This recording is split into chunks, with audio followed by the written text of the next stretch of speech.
இப்போ தான் நம்ம சேனலுக்கு நீங்கள் முதல் முறையாக வரீங்கன்னா தயவுசெய்து கீழே இருக்கிற ரெட் கலர் சப்ஸ்கிரைப் பட்டன் அழுத்தி சப்ஸ்கிரைப் பண்ணிக்கோங்க. கூடவே அந்த பெல் பட்டன் அழுத்தி ஆள்னு கொடுத்துக்கோங்க. அப்போ தான் நம்ம போடுற வீடியோ உங்களுக்கு தினமும் கிடைக்கும். சரி வாங்க இப்போ நம்ம வீடியோக்குள்ளே போகலாம். 2016 ஆகஸ்ட் 28 கிருஷ்ணகிரி மாவட்டம் தேன்கனிக்கோட்டை தாலுக்கா தளி அருகே உள்ள பெரிய ஆவேலிப்பள்ளி கிராமத்தை சேர்ந்தவர் லாரன்ஸ். 35 வயதான இவர் தனியார் பேருந்து ஒன்றில் டிரைவராக இருந்து வந்தார். அதே பகுதியை சேர்ந்த 30 வயது கவிதாவை கடந்த 12 வருடங்களுக்கு முன்பு திருமணமும் செய்து கொண்டார். இவர்களுக்கு 8 வயதில் பிரியதர்ஷினி என்கின்ற மகளும் 5 வயதில் பிரியங்கா என்று 2 அழகான மகள்கள் உள்ளனர். திருமணத்துக்கு முன்பே கவிதா 25 வயதான ஹரிஸ் என்கின்ற ஆட்டோ டிரைவருடன் நெருக்கமாக பழகி வந்துள்ளார். வீட்டில் திருமணம் செய்து வைத்துவிட்டதால் இவர்களுடைய சுதந்திரமான நட்பு தடைபட்டது. இருந்தாலும் விடாமல் திருமணத்துக்கு பிறகும் பழக்கத்தை தொடர்ந்தார் இவர்.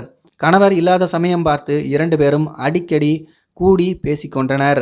இந்த நிலைமையில்தான் லாரன்ஸுக்கு இந்த விவரம் தெரிய வந்து அவர் அதிர்ச்சியடைந்தார். மனைவியை கண்டித்தார்.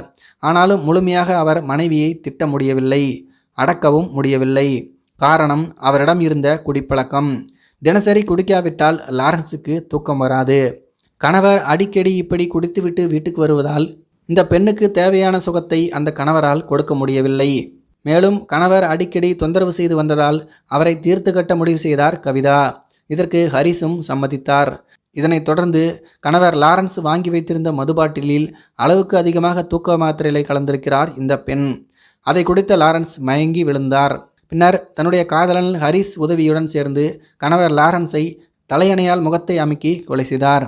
அதன் பின்னர் ஹரிஸுடன் போலீஸ் நிலையத்துக்கு போய் தன்னுடைய கணவரை யாரோ கொன்றுவிட்டதாக புகார் கொடுத்தார் கவிதா.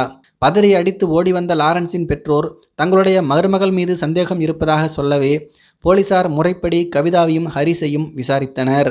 அதில் உண்மையை கக்கிவிட்டனர் 2 பேரும். இதனையடுத்து 2 பேரையும் போலீசார் கைது செய்தனர். தன்னுடைய கள்ளக்காதலுக்கு கணவர் பெரும் இடையூறாக இருந்து வந்ததாலும் அடிக்கடி கண்டித்ததாலும் கடுப்பான மனைவி கள்ளக்காதலனுடன் சேர்ந்து கணவனை கொன்றுவிட்டு யாரோ கொன்னுட்டாங்க என்று நாடகமாடியிருக்கிறார். கடைசியில் போலீசார் உண்மையை கண்டுபிடித்து அந்த பெண்ணையும் கள்ளக்காதலனையும் கைது செய்தனர். மதுப்பழக்கம், கள்ளக்காதல், கொலைகள் மற்றும் பாலியல் பலாத்காரங்கள் நாடு முழுவதும் சமூகத்தை சீரழித்து வரக்கூடிய பேரவலமாக இது மாறி வருகிறது. இதை ஒழிக்கவே முடியாது போலும். தினசரி இது தொடர்பான செய்திகள் இடம்பெறாத ஊடகங்களே இல்லை. இப்படிதான் இந்த சம்பவமும் நடைபெற்றிருக்கிறது.